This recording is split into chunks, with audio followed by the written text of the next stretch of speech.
Hello and welcome to this video series. I am Keith Bogart and I will be your instructor for the series of videos on the INE's ICND-1 or CCENT series of videos. Let's just do a quick overview and introduction here before you jump into the videos, just to tell you a little bit about what to expect and what I'm going to be covering.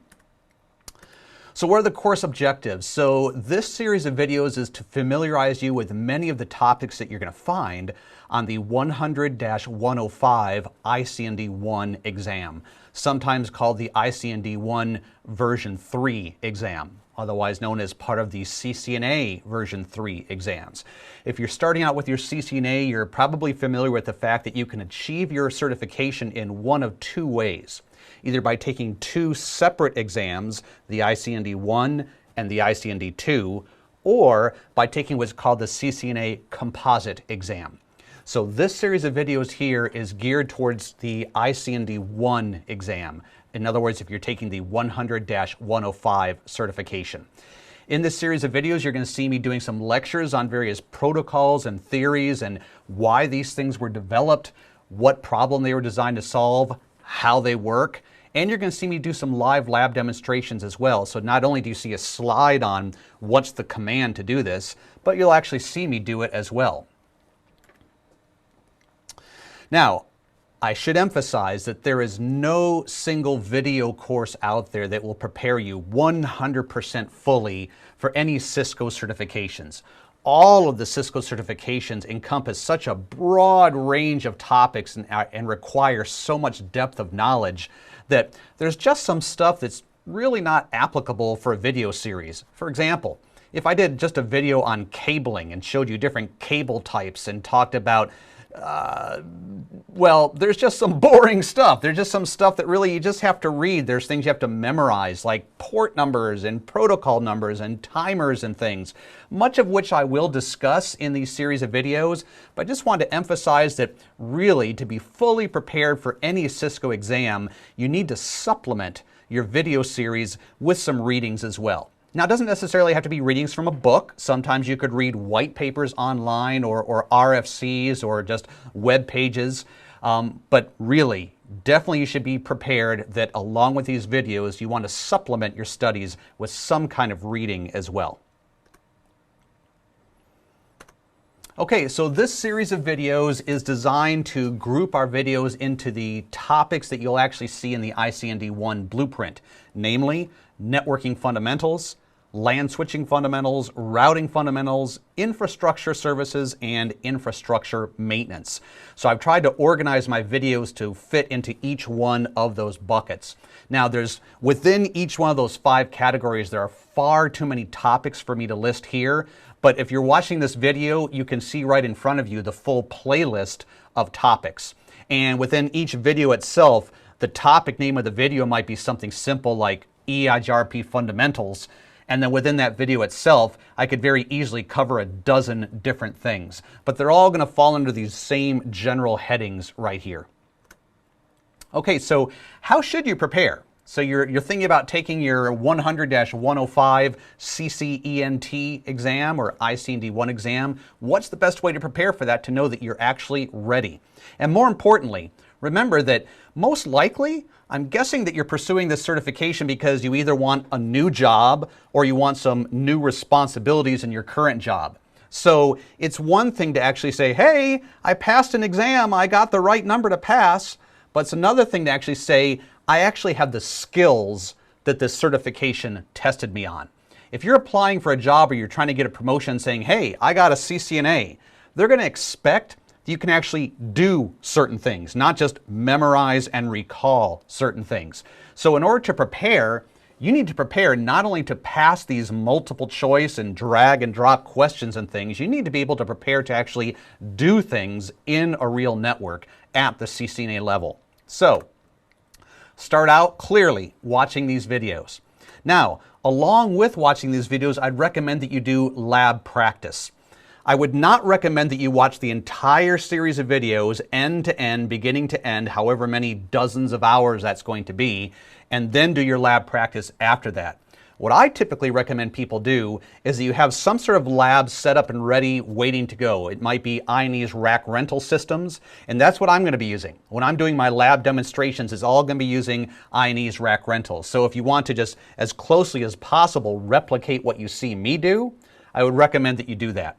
Now, otherwise, you could use things like GNS3 or Viral or other things that are out there as well. But what I'd really strongly recommend is, as you're watching a video, note down on a piece of paper things that you'd like to try out yourself. For example, if I'm talking about a routing protocol, you might want to write down, create neighbor relationship between two routers, change timers on this router, see what happens if I intentionally break this, what happens.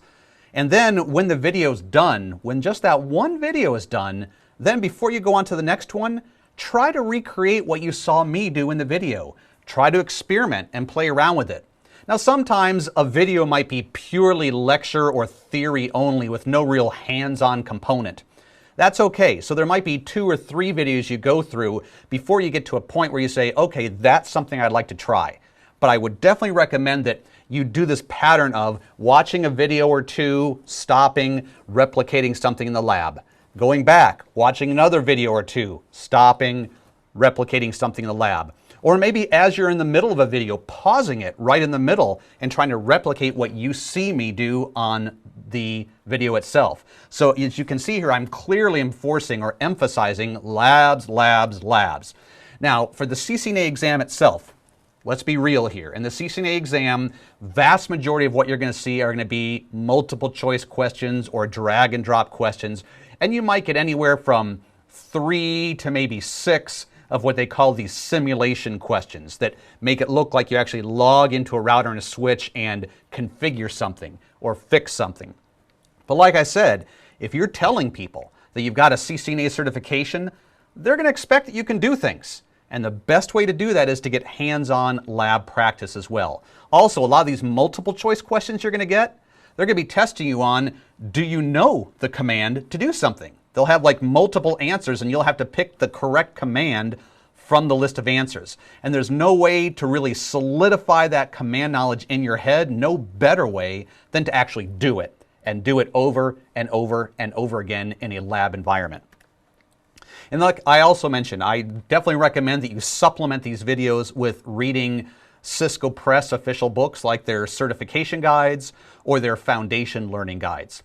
I say that you do all this like in a staggered place. In other words, for example, let's say I'm doing a video on TCP, the Transmission Control Protocol, which right now, as you're listening to me, might mean absolutely nothing to you. But when you get to that video, after I've done that video, you might, number one, try to replicate some of the things that you saw me do in the video. Try to download some programs that you saw me use and do that yourself on your laptop. Then I'd also recommend, before going into the next video, do some Google searches on some of the things you heard me talk about. Port numbers, TCP, sequence numbers.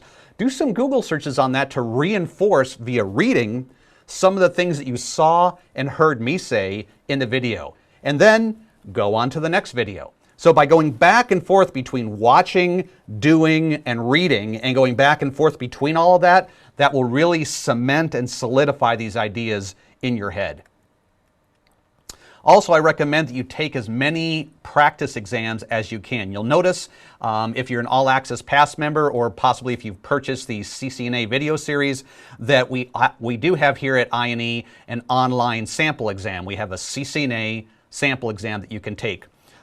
So I would definitely recommend taking that over and over and over again. There's also a lot of other example exams that you can take out there, both online and stuff that's like in the Cisco official books themselves. A lot of times their chapters will be preceded by a "Do I know this?" exam. And it'll have like 6 or 7 or 10 questions before you take the chapter. So test yourself over and over and over again before you go and you take the CCNA certification exam. Now, as you're watching these videos, you might have some additional questions. Maybe something I said just didn't make sense to you. And after Googling it or whatever, you just haven't been able to find an answer. So what are some other resources that you have available to you? First of all, I would recommend that if you're watching these videos, it's because you have an I&E members account, right? An I&E members account is free. You've logged in, you've created a username and password, and one of the great resources we have on our website is something called I&E's Online Community. So what I would like to do is just quickly give you an idea as to how you can access that in case you've never seen it before. So if you go to ine.com and bring that up, okay, now you would go ahead and log in, and this will log you into your members account. You'll have your own username and password, obviously. Okay, so once you log into here, if you look in the upper right-hand corner, you will see right here under Resources, if you click on Resources, there is IEOC. That stands for I&E's Online Community. Go ahead and click on that. Now, don't worry about the fact that it says CCIE Forums. Remember, I&E was originally founded as a CCIE training company, but we now have lots of other stuff as well. Just click on where it says there, CCIE Forums. And then once it comes up, you're going to want to scroll down. And about 2/3 of the way down, right there under CCNA and CCNP forums, you'll see that we have a CCNA forum. And you can see it's pretty active, 1,223 posts so far. So you can just click on that, and then as an I&E member, you can write a new post. So go ahead, put your question in there. If you have a question about a video, or you're doing a lab and something's not working right, or just a theoretical question, post your question. And typically questions that are put in here in less than a day, in less than 24 hours, you'll usually get at least one response. Also, I monitor these as well. So if I see that there's a question in here that has not been responded to within a day or two, I'll go ahead and jump in here and I will answer the question myself. But a lot of times I don't have to, because there's very knowledgeable people that are monitoring this and will answer your questions. So this I&E Online Community, great resource for you to use. And then, if all else fails, if you posted your question in there and nobody's responded back to you, you can always feel free to reach out to me. If you've never seen my videos before, I'm Keith Bogart. I've worked at I&E for a couple of years now as an instructor. I have a CCNA as well as a CCIE. You can see my CCIE number there. And there is my I&E email address. I would please caution you, though, put your questions on I&E's Online Community first before reaching out to me. And the reason I say that is because by putting your questions on the I&E community, other people have the benefit of seeing your question, and they have the benefit of seeing the answer. It's saved for historical purposes, so you can research other people's questions and they can learn from yours. Whereas if you just send your emails to me, nobody else is benefiting from that but you and me. But you do have my email there if you need it.